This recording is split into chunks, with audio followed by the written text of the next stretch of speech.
One of my worst days was meeting friends for lunch. And after lunch, when we were leaving, I got up and reached over to get my coat and urinated all over the restaurant seat and the floor because my diaper was overflowed. And it's something I won't ever forget.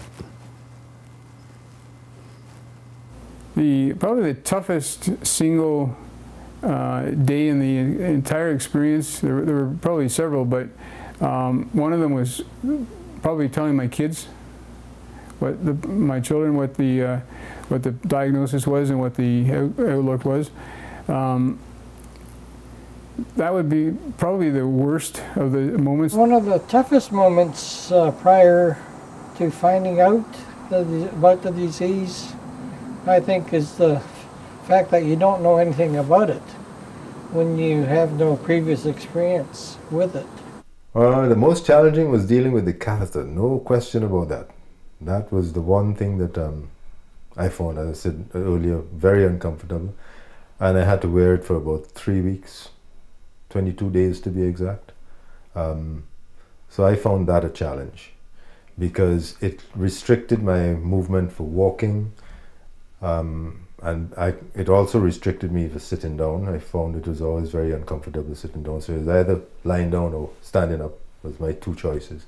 So from that respect, there was a restriction. I think the most challenging moment for me was having to tell my mother that I'd been diagnosed with cancer. She'd lost 2 sisters-in-law over the years, early in their life because of cancer, and a sister in her 20s because of cancer. The worst day or the worst experience that I've had when I was diagnosed would likely actually be the first day I was diagnosed. Because first of all, I wasn't prepared, although I don't think any man is ever really prepared for it. But I wasn't prepared at all because I believed that I was going to walk through this with no problem, that I'm cancer-free or the cancer cells have not been detected. That was not the case. So hence, when I was diagnosed, and it's strictly myself, and there was no one else other than myself and the urologist, I was diagnosed actually in Guelph. So I had then to drive back from Guelph to Waterloo, and hence, on my way back on Highway number 7, I had to pull over and I had to collect myself because I had the tears that were just rolling down my face. I was completely out of control. I had to sit at the side of the highway for approximately 25 minutes to collect myself.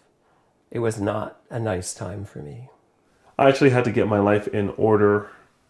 So I went and got my will updated. I got my living will updated. I got my power of attorney updated. All my insurance was in place. I had to make sure everything, my house literally was in order. Should anything go wrong, it wasn't supposed to go wrong, 85% chance of success and 90% chance. So I felt the odds were in my favor, but just in case, everything was in place. I also wanted to know what I would say to my wife and to my kids before I went into the operation in case I didn't come out of it. So my kids would have a compass whether I made it or not. And I did all that.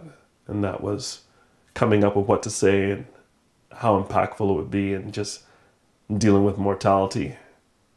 The day of going in for the surgery was a little bit daunting. Not overwhelming because I knew it was coming and I was prepared.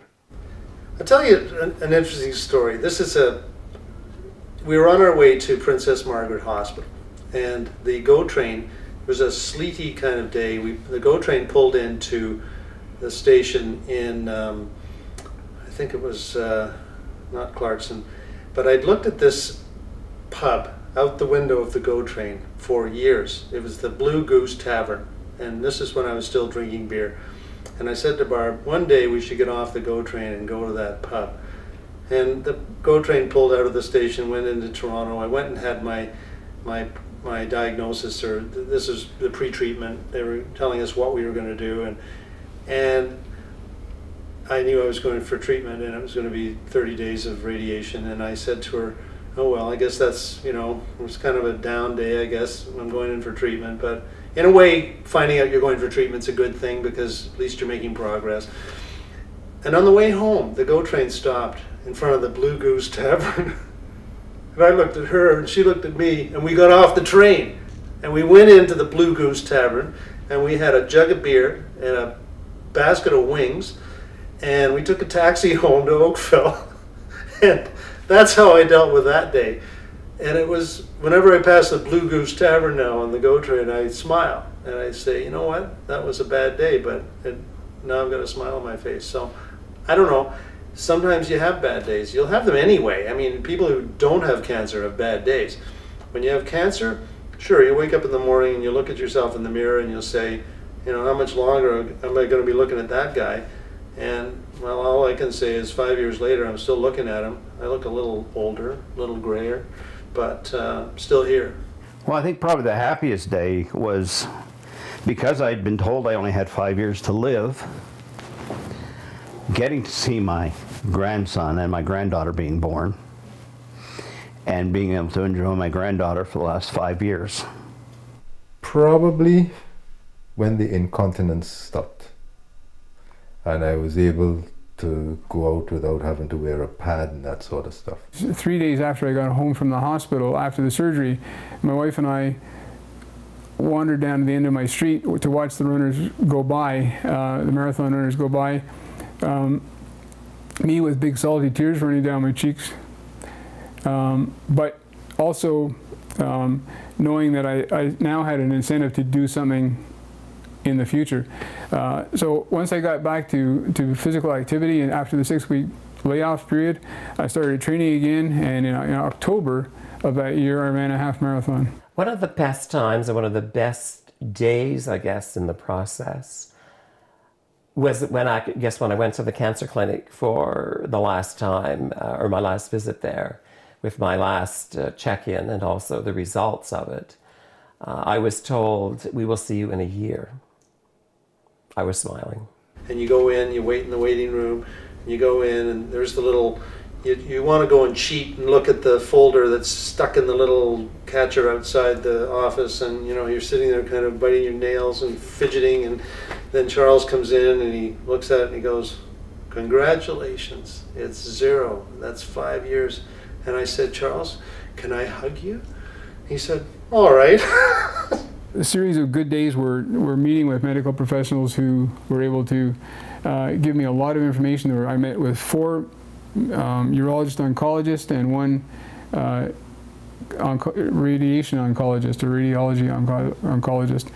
So I had a real broad perspective from them, and I got a lot of really positive information and positive reinforcement, if you will, from those people. Another extraordinarily positive event for me was completing that first half marathon in October, 4 or 5 months after I had surgery. That was a tremendous feeling. My family all came down to meet me at the finish line. Waking up out of the surgery and seeing I was alive, great.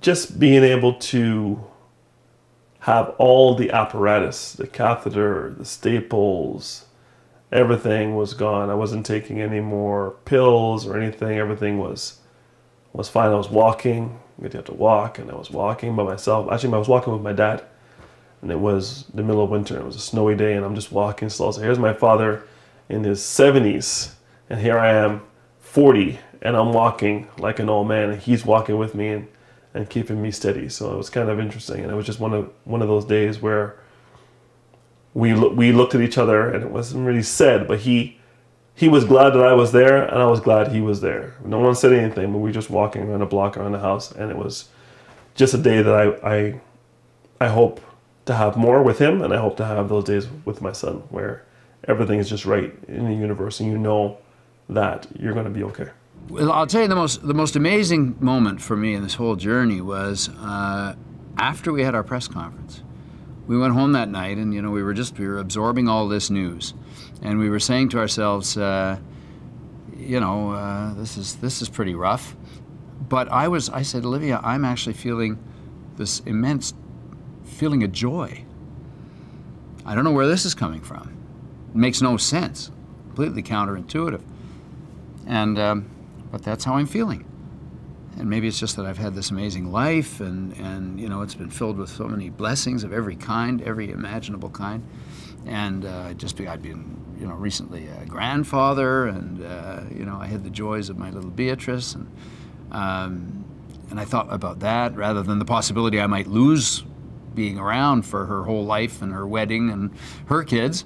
I was feeling very joyful was the only word I could come to describe it. I didn't know why until the next morning, when we started reading the emails and getting the phone messages from people, and then the cards and the handwritten notes were coming in, and the people who were praying for me, the First Nations who were having sweat lodges for me, the Hindu temples, my local mosque on that Friday had a special prayer. Cathedrals, churches, the ones from the 60s who said they were sending me good vibes. And I realized what was happening that Thursday night was that people were thinking of me and sending me those positive vibes and praying for me. Well, that's where the joy came from. I have no doubt about it. And so, you know, I always had, I guess, a modest belief in prayer as a reflective tool in our life. You know, I wasn't an avid believer in some of the powers of prayer, and probably had a little bit of skepticism about some of the claims, but no more. And now, you know, everywhere I go, people are giving me hugs. They're looking me in the eye and saying, "Well, how are you doing? We're really hoping that things are going well for you."